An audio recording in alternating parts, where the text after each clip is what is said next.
जय हिंद, वंदे मातरम। जितनी भी युवा हैं उनके मन में एक संशय रहता है। बहुत सारे कमेंट ऐसे पड़े हैं यूट्यूब पर, बहुत सारे व्हाट्सएप पर ऐसे मैसेज पड़े हैं, बहुत सारे हमारे पास दिन में कम से कम 10 कॉल तो ऐसे आ जाते हैं जो एक ही प्रश्न करते हैं कि सर हम ब्राह्मण नहीं हैं जाति से, तो क्या हम आरटीजीएस में अप्लाई नहीं कर सकते?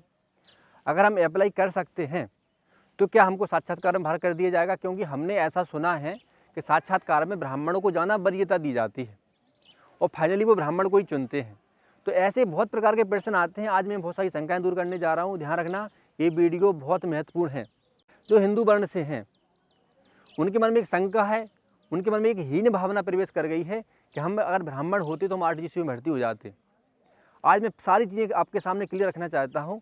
आप लोग बने रहना अंत तक मेरे इस वीडियो में। देखो भैया, अभी तक जितनी लड़के भर्ती हुए हैं धर्म शिक्षक में, उसमें मानते हैं ये बात कि ज़्यादातर ब्राह्मण ही हैं। कारण है उसका कारण ये नहीं है कि उसमें ब्राह्मण को वरीयता दी, किसी ब्राह्मण उसमें भर्ती हो गए। जब नोटिफिकेशन निकलता तो उसमें किसी प्रकार की कास्टबाई नहीं होती है, उसमें ओनली ये लिखा रहता है हिंदू पंडित। और आपको पता है कि पंडित का मतलब किसी विशेष वर्ण से नहीं है, पंडित का मतलब होता है ज्ञानी। जो ज्ञानी होगा वहाँ पर साक्षात्कार में क्लियर होगा, पेपर पास करेगा और जो कर्मकांड की उनको आवश्यकता है उसको वो पूरा करेगा। तो पंडित का मतलब होता है स्पेशलिस्ट, ज्ञान का स्पेशलिस्ट, शास्त्रों का स्पेशलिस्ट। तो ये होता है पंडित। तो उसमें हिंदू पंडित होता है, ना कि हिंदू ब्राह्मण होता है। अगर हिंदू ब्राह्मण शब्द जोड़ा होता तो हम मान लेते कहीं ना कहीं आप लोगों के साथ भेदभाव हो रहा है और ब्राह्मणों को कुछ ज़्यादा ही वरीयता दी जा रही है। जब उसमें हिंदू पंडित नोटिफिकेशन लिखा रहता है तो हमारे मन में एक चीज़ बिल्कुल दूर जाना चाहिए कि ये किसी विशेष वर्ण के लिए ये भर्ती नहीं होती है, ये सभी हिंदू वर्णों के लिए भर्ती होती है। कई बंदे मुझे फ़ोन करते हैं कि सर हम जब साक्षात्कार देने जाएंगे तो उनके मन में एक भाव आएगा कि ये तो ब्राह्मण नहीं है तो हमको बाहर कर देंगे। ध्यान रखना, ये बहुत बड़ी गलतफहमी है, ऐसा कुछ भी नहीं है। अगर आप अपने ज्ञान को बढ़ाओगे, उनको जो योग्यता चाहिए, आपके कर्मकांड बेहतर होना चाहिए, आपका ज्ञान, आपका तेज, ये सारी चीज़ें बहुत क्लियर होना चाहिए, आपको भर्ती करेंगे। आप किसी भी वर्ण से हो, इससे उन्हें कोई फर्क नहीं पड़ता है। संविधान ने सबको समान नागरिक संहिता के अनुसार आपको समान कार्य करने की क्षमता दी है, ज्ञान अर्जित करने की क्षमता दी है और सबको समान नौकरी देने का उन्होंने अधिकार दिया है। उसमें किसी प्रकार का भेदभाव नहीं होता है। वो बात अलग है कि ब्राह्मण जो बालक होते हैं वो बचपन से ही कर्मकांडों में घुले रहते हैं। उनका जो आचरण है, उनकी जो वेशभूषा है, वो कहीं ना कहीं वो चोले में बंधे रहते हैं, इसलिए उनका अभ्यास बहुत अच्छा होता है। ये बात तो आपको भी माननी पड़ेगी कि पक्की बात है कि जब बचपन से ही उस चीज़ में ढले हो गए हैं कर्मकांडों में, तो उनका साक्षात्कार तो बहुत अच्छा होगा। सब साक्षात्कार अच्छा होगा तो भर्ती भी होंगे, तो संख्या उनकी भी ज़्यादा भी रहेगी, क्योंकि उनका जो मुख्य प्रधान कार्य है बचपन से वो अपने संस्कारों के माध्यम से करते आ रहे हैं।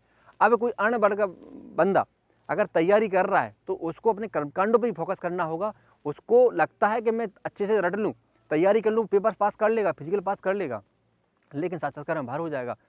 इसलिए हमें किसी प्रकार से सेना पर किसी प्रकार का आरोप नहीं लगाना चाहिए, किसी प्रकार लांछन नहीं लगाना चाहिए कि साक्षात्कार में हमारे ऊपर किसी प्रकार का भेदभाव कर सकते हैं या हमको बाहर कर सकते हैं या हमको ये वर्ण के आधार पर हमको ये आंक सकते हैं, आकलन कर सकते हैं। ये आपकी बहुत बड़ी गलतफहमी है। जो भर्ती हो रही है वो हिंदू पंडित की हो रही है, उसमें किसी विशेष जाति का नाम नहीं है। पंडित का मतलब होता है कि आपका जो धर्मशास्त्र है बहुत बेहतर। पंडित का मतलब होता है कि साक्षात्कार में जो क्वेश्चन पूछते हैं वो अपने पूरे ज्ञान के तेज से उसको पूरा पार करना है।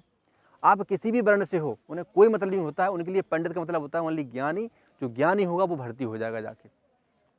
आप तैयारी करोगे नहीं, आप मेहनत करना नहीं चाहते हो, आप सालों आपके पास धैर्य रखने की क्षमता नहीं है, क्योंकि ज्ञानी बनने के लिए बहुत सारे त्याग करने पड़ते हैं, संघर्ष करना पड़ता है, हमको वैराग्य धारण करना पड़ता है, लेकिन उसके लिए हम तैयार नहीं हैं। हाँ, जब हम किसी कारण साक्षात्कार से बाहर हो जाते हैं और हम अन्य वर्ण से हैं तो हम लास्ट में अपनी कमजोरी को छिपाने के लिए ये आरोप लगा देते हैं कि उसमें तो ब्राह्मण को ही लेते, हमको नहीं लिया। ये बहुत बड़ा कारण है। तो हमें अपनी गलती स्वीकारना है, उस गलती पर हमें काम भी करना है। आपके मन में ऐसे किसी प्रकार का मनोभाव अपने मन में पैदा मत होने देना, किसी प्रकार का चित्र या किसी प्रकार का चिंतन ऐसा मन में मत लाना जिससे कहीं ना कहीं आपका कॉन्फिडेंस कम हो और सेना की बदनामी हो या सेना पर लांछन लगे। तो इसलिए मैं सभी युवाओं से कहूँगा, आप अपने तैयारी को थोड़ा तेज करो, अपने ज्ञान को बढ़ाओ। ऐसा कुछ भी नहीं है कि ब्राह्मणों को वरीयता दी जाती है। ब्राह्मण अपने तपोबल से, अपनी मेहनत से, अपने ज्ञान से भर्ती होते हैं। अगर ऐसा ही ज्ञान आपको धारण करना है, ऐसी शक्ति आपको धारण करना है, तो आपको मंदिर स्थलों से जुड़ना होगा, आपको कर्मकांड करना होगा, आपको प्रतिदिन रामचरितमानस का पाठ करना होगा और ब्राह्मणों की या साधु संतों की आपको संगति करना होगा। उसके माध्यम से आप उन जैसे बन सकते हो और आरटीसी में भर्ती हो सकते हो। लेकिन ध्यान रखना, जो अन्य वर्ण हैं उनको एक चीज़ पर ज़्यादा फोकस करना है, साक्षात्कार पर, क्योंकि वो तैयारी तो वो कर भी लेंगे, लेकिन साक्षात्कार पर तैयारी करने के लिए आप हमसे भी जुड़ सकते हो, हमारी क्लासों में आ सकते हो, उसके माध्यम से आपका जो ज्ञान है वो भी बढ़ सकता है। जय हिंद, वंदे मातरम।